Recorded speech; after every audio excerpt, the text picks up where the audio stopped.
The Water Castle by Frazer Blakemore. Chapter 2.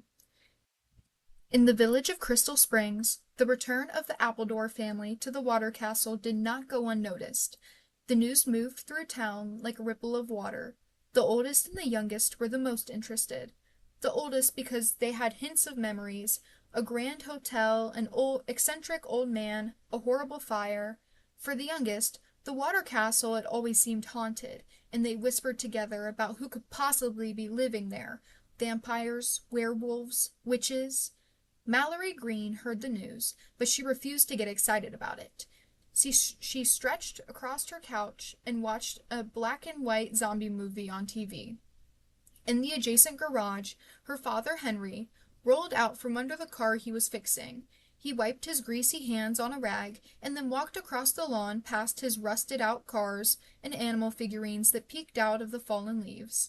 Mallory looked up when he walked into the living room, but then returned her attention to the movie. "I'm going up to the Water Castle to have a look around, meet the family, and make sure everything's in order. You should come with me," he said. She had no interest in going to the castle ever again. "No thanks." "You're going to have to go up there sooner or later." He glanced at the television.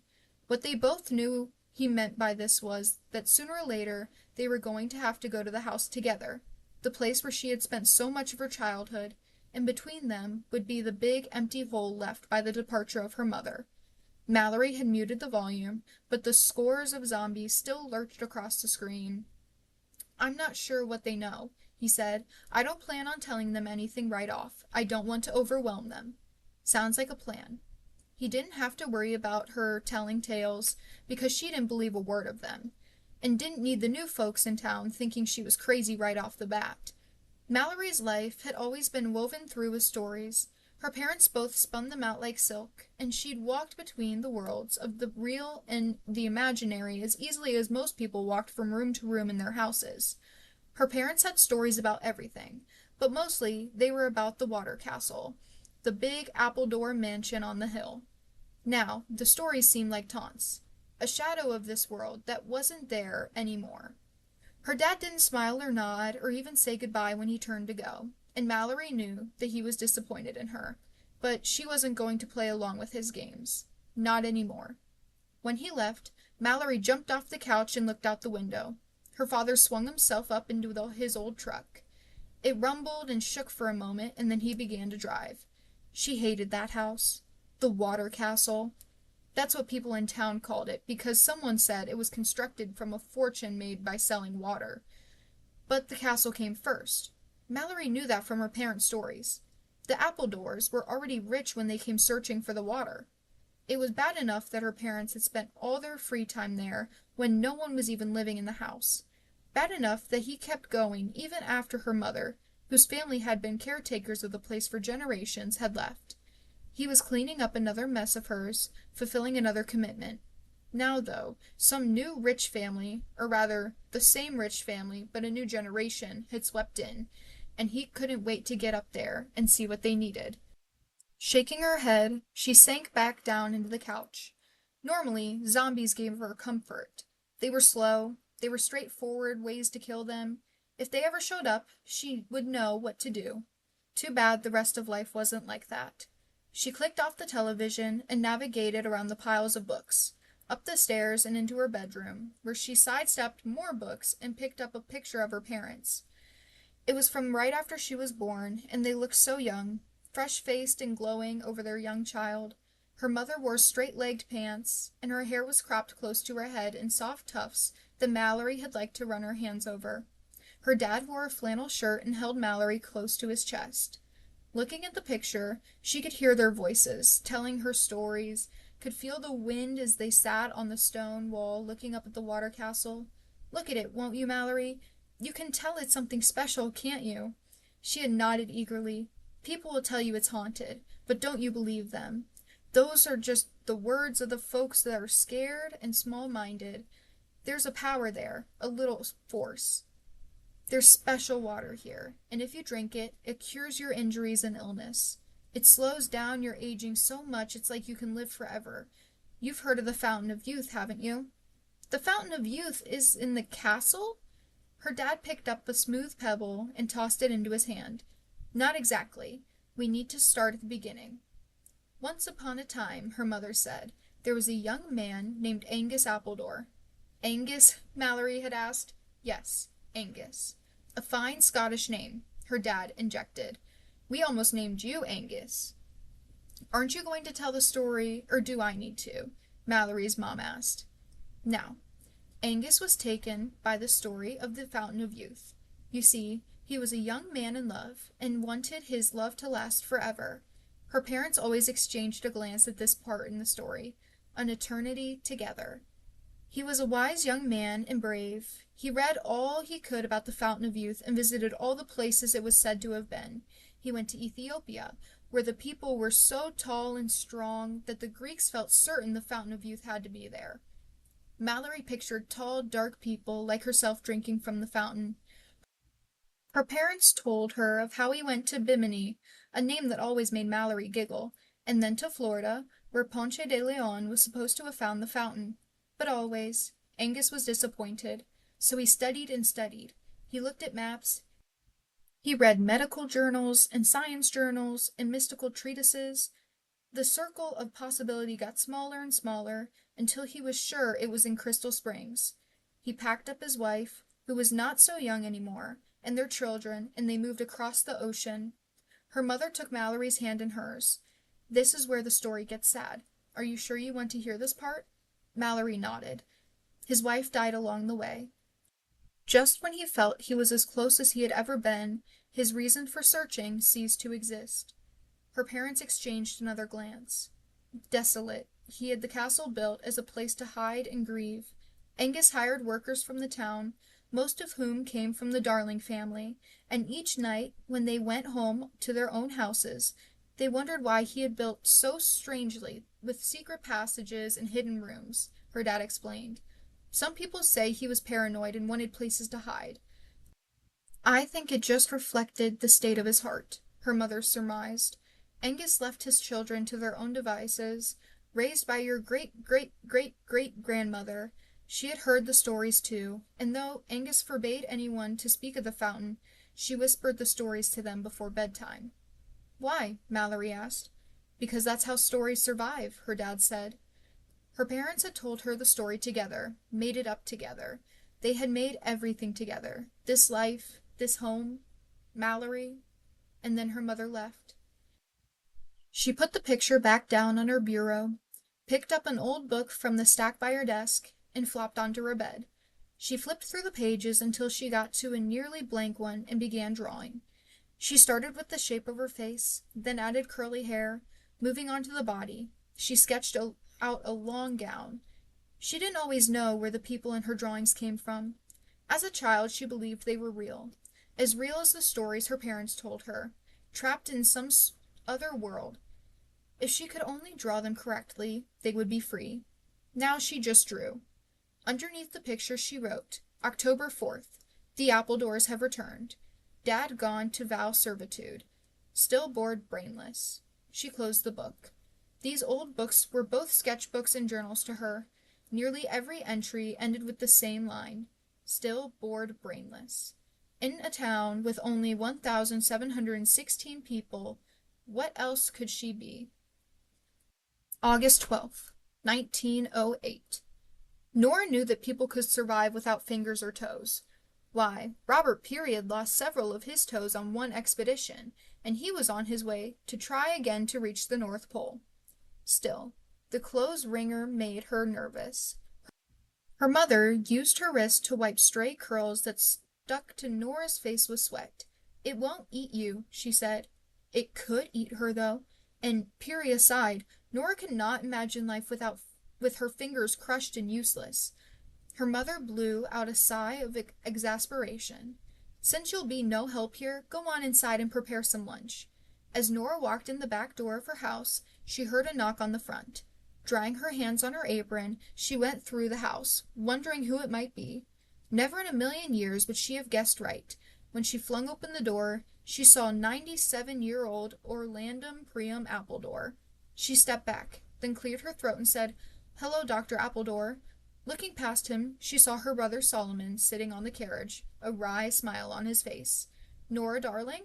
Orlando asked. "Yes, sir. It has come to my attention that you are a student of Latin. Is this accurate?" "Yes, sir." Nora regarded him carefully. It was widely reported that Orlando Appledore was as mad as a hatter. Even some of her family said so. But he seemed relatively normal to her. He rearranged his gnarled hands on his cane. "And French?" "Yes, sir." "How are you at computations?" "First in my class." "For the girls? For your race?" "For everybody, sir." The features on Orlando's face rearranged themselves. "Well, then, how would you like a job?"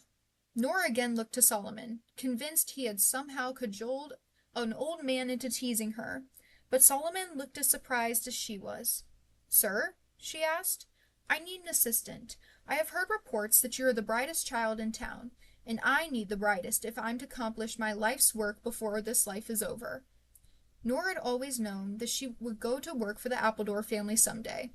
Her family had been working for theirs as cooks, stable help, nannies, and more as long the Appledores had lived there. The Darlings had actually built the Appledore mansion. She had always expected, though, to work in the hotel or spa, perhaps as a chambermaid, or to take in laundry as her mother did. "You'll live in the house. I have a room set aside for you. It's quite private, I assure you. Originally, I thought I could use the space as my laboratory. But Miss Appledore complained of the scents, and I convinced my grandnephew to build me another space, a better space. Of course, you will continue your studies under my tutelage. I have set about a whole schedule, starting with calisthenics in the morning. Following that, we shall have our time in the laboratory, then move on to mathematics.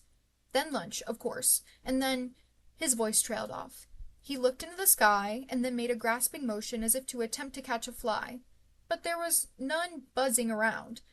"Well, I assure you the rest of the day is planned as well. To the minute. I have it all written down in my notebooks. You may start today." "Today, sir?" "Today."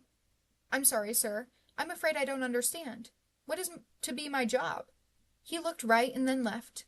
"I shall explain it in the carriage. The walls have ears, you know." Nora thought of the days spent on her hands and knees scrubbing floors in the hotel, or above a hot stove boiling sheets, her appendages always at risk, and compared that future to the idea of working alongside strange Dr. Appledore. "I shall fetch my things," she said. "Right, quite right," Orlando said. When Nora turned around, she saw her mother in the kitchen. "Mother," she called, "Dr. Appledore is here." Nora's mother came into the room with a look of concern upon her face. "He wants to offer me a job." "I have offered you a job," Orlando said.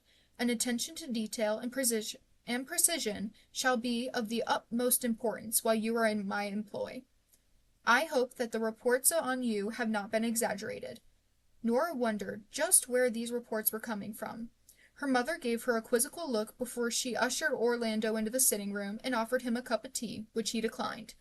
Nora went into the bedroom she shared with her siblings. She found a satchel and filled it with some of her clothes. From under her bed she took out a box of her most prized and personal possessions. It was old and wooden, stamped with the words, "Dr. Appledore's Crystal Water," though everyone knew that both the water bottling operation and the resort were under management of Harold Appledore II, Dr. Appledore's grandnephew. Many years before, she had written in a careful hand, "Property of Nora Darling." She slid back the cover to see the contents. A tortoiseshell hair clip that she thought too beautiful to actually wear in her hair, a clipping of Henson and Peary's 1905 to 1906 attempt at the North Pole, and a doll made for her by her mother that she had grown too old to play with but still loved dearly. She replaced the lid and tucked the box into her satchel. On the way back to the sitting room, she took a book down from the shelf and placed it in her bag as well. While she was gone, Dr. Appledore had explained the job to her mother in the scantiest of detail.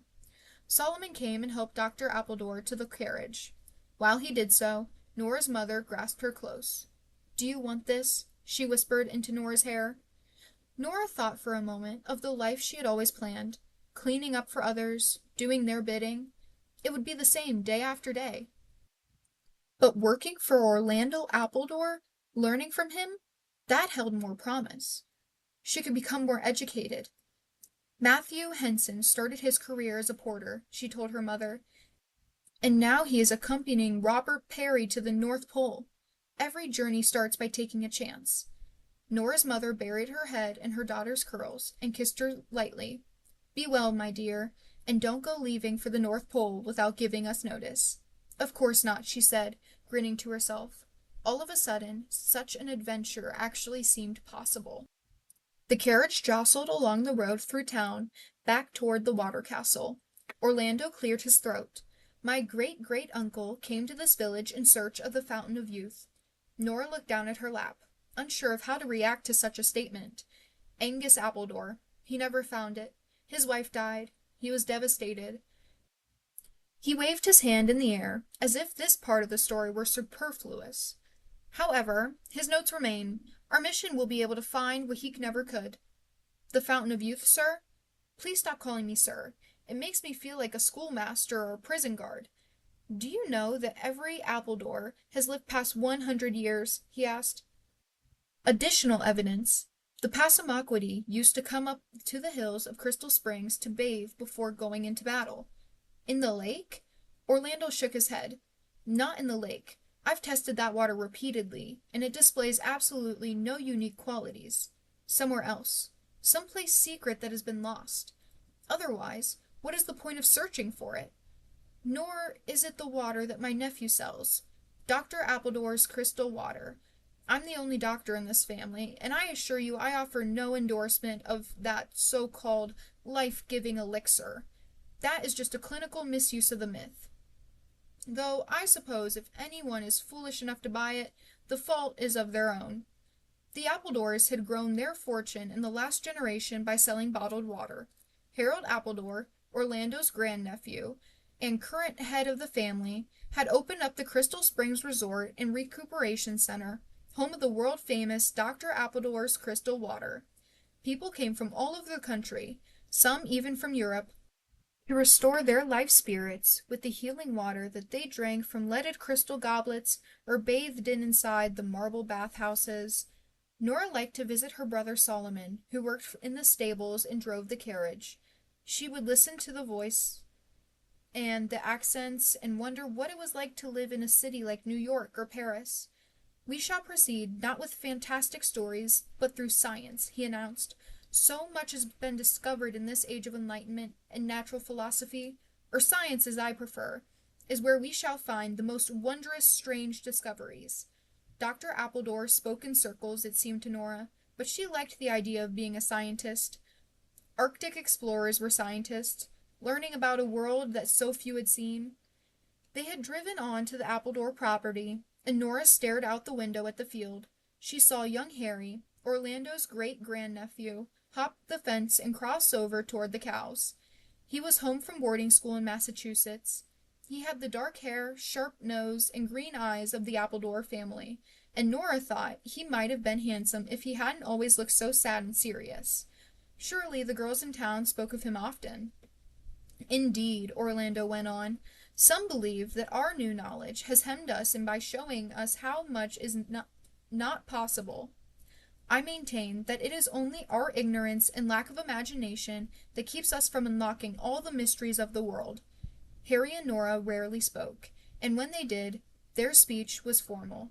Their distance was not merely because of their family worked for his, but because each wanted a life the other had, and neither understood how the other could want his or her own. Harry would gladly spend his days outside working with animals and the land just as Nora's brothers ranged over the fields, occupying their hours with the Appledore sheep and cattle, as well as their own hens and livestock. Though it was perfectly acceptable for Harry to work with the animals as a hobby, a gentleman farmer, it could never be his occupation, and much of his days were filled with lessons and comportment exercises. Indeed, he was only allowed to keep the cattle as a means of learning about business. For her part, Nora would have given anything to go to the boarding school in Massachusetts, even though it would mean being far away from her family. She had once overheard Harry's mother talking about all the things he was studying there. Shakespeare and science and geography and geometry. It all sounded so wonderful to Nora that she could almost taste the sour-sweet desire for it on her tongue. And when we discover the true elixir of life, my dear Nora, then we shall show the world that all manner of things are possible. Isn't that right?" Nora returned her attention to Orlando. "Possible." The word rang in her head like a beacon of hope